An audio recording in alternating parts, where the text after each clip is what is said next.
So today we're going to do something a little different.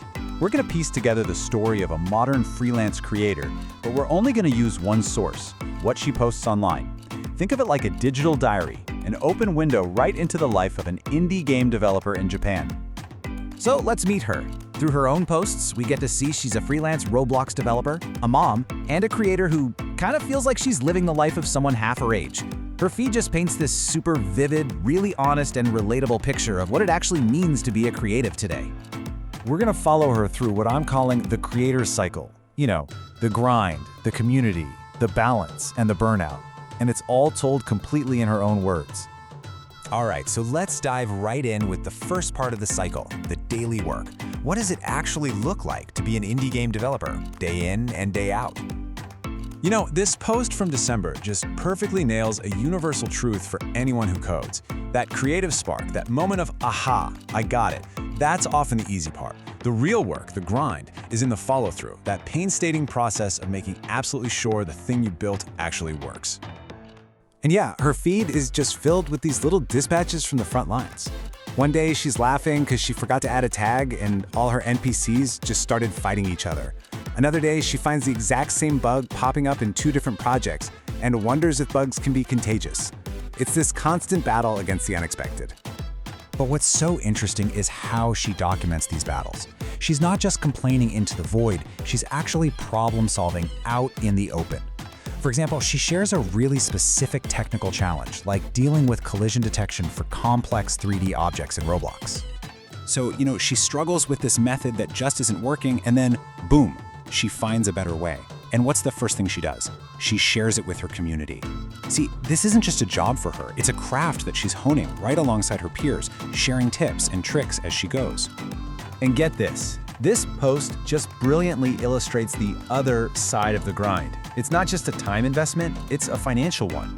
In one post, she calculates what it would cost to give away free items to attract players. It comes out to nearly 180,000 yen, which by the way is over $1,000 US. Being an indie creator often means betting on yourself with your own cash. But here's the thing, that pressure, she's not shouldering it alone. And that brings us to the next absolutely crucial part of the cycle, connection. She doesn't work in a vacuum. She works inside this vibrant online tribe. I mean, you scroll through her timeline, and you can just see how deeply embedded she is in her community. She's constantly retweeting other developers' game announcements, sharing links to free 3D models and music, and jumping into these collaborative game jams. It's a whole digital ecosystem of mutual support.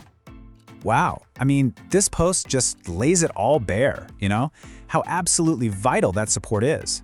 For every hour spent debugging code all alone, a single like or a repost can literally be a lifeline. It's validation that your work is being seen, and it's a reminder you're not just shouting into an empty void. And you see, this support system is so crucial because it's propping up the central tension, the real core conflict running through her entire digital diary, that balancing act between her creative career and her personal life. So on one side, you've got the professional calendar, right? And it is just this relentless series of deadlines. There's an event here, a contest proposal there, a client project that's due, and of course the ever-present need to get last month's invoices out the door. But then, layered right on top of all that is the parents' calendar. And let me tell you, its deadlines are non-negotiable. Dentist appointments for herself and her kids, traditional photo shoots, sick days, Christmas morning. It is 2 full-time jobs happening at the exact same time. This post is just perfect. It just perfectly captures that chaotic, absurd, and honestly hilarious context switching you have to do to manage both worlds. One minute you're deep in logical code, and the next you're being blamed for the fundamental properties of mathematics. So this constant juggling act, well, it inevitably leads to this really intense emotional journey. Her feed is basically a real-time graph of the incredible highs and the crushing lows that come with this life. And there are days when it's just clearly too much. Posts like this one are so stark and vulnerable. The pressure, the self-doubt, the sheer exhaustion, it all just boils over sometimes. But then you get days like this. Days where she gets to connect directly with the people who are actually playing her game. The joy in this post, you can just feel it. It's so palpable. This right here is the payoff. This feeling is the fuel that gets her through all those tough days. The intensity, though, has a cost, and the cost is burnout.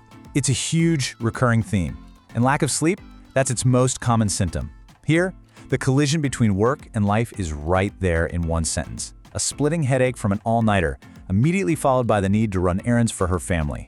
There's just no time to recover. And that's the thing, right? The crucial point here is that rest isn't a given. It's a negotiation. In this post, you can feel her trying to carve out a single day off. But even as she writes it, the next task is already looming. The desire for just one day away from the computer, it feels like this monumental, almost impossible ask. And all of this, it brings us to the final stage, the big picture. Really, the realization that this whole process, this entire creator's life, is a continuous, endless cycle. I mean, look at this. It's all laid out so perfectly here. It's early January, she's just worked straight through the holidays, and she's already pinning her hopes for a break on May. That's months away. There's always a next job, a next deadline, a next project, and that promise of rest just keeps getting pushed further and further into the future. So what her whole year of posts really shows us is that this is not a straight line to some finish line called success. No, it's a continuous, repeating journey of grinding through a problem, leaning on a community for support, juggling life's demands, and riding those emotional waves of burnout and breakthrough, only to wake up and start all over again on the next thing. And it really leaves you with a question, doesn't it? A question that feels so incredibly relevant to our always-on world. For a creator living this cycle, what does success even look like? Is it the game you finally release?